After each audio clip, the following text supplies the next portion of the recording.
guys, πάω βόλτα με το ποδήλατο και να σας δείξω που κάνω σούτα τώρα με ένα ποδήλατο. Γι' αυτό πάω τώρα ανηφορία. Πρέπει να είμαι Ping G, τώρα πρωτοτυπός. Πάμε ταχύτητα.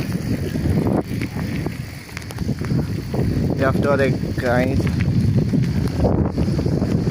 Έχω και φωτάκια, δεν νυχτώνει.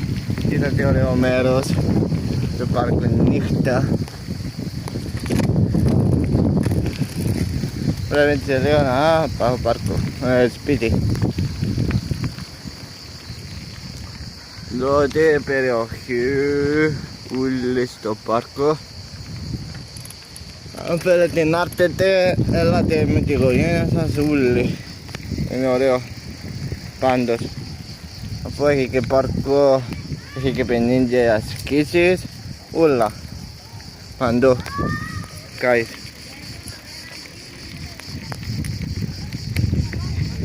Τώρα είναι μάγκες. Εντάξει, με σκεδάζουν τα παιδιά, πάνε, παίζουνε, πάμε καφενέριο και αυτό και να δούμε. Τώρα πρέπει να πάμε σπίτι. Τώρα να δείξουμε το δρόμο που πάμε σπίτι.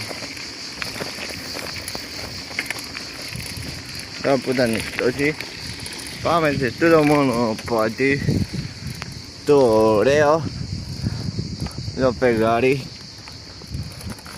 Ναι, ήταν νυχτώσει, συντομότερο. Τώρα είναι βροχιά, μπορείτε να φύγετε με το ποδήλατο. Η ώρα της ζωντανής πήρα. Ναι. Έφυγαμε από το στόλο, τότε κουραστήκαμε, πηγαίνουμε σπίτι, πει τώρα τη φίλη μου και αυτό λέγαμε. Έχουμε και φωτάκι το ποδήλατο να λες. Φυσιολογικό είναι να κάνεις γυμναστική. Μπορεί τρέξιμο, σκηνάκι, ό,τι θέλετε εσείς. Είναι ωραίο παρά να βαρκέσετε σπίτι. Αν είσαστε σπίτι, διαβάζετε, μπορείτε να πιάσετε, να δείτε τηλεόραση, να παίξετε κιθάρα.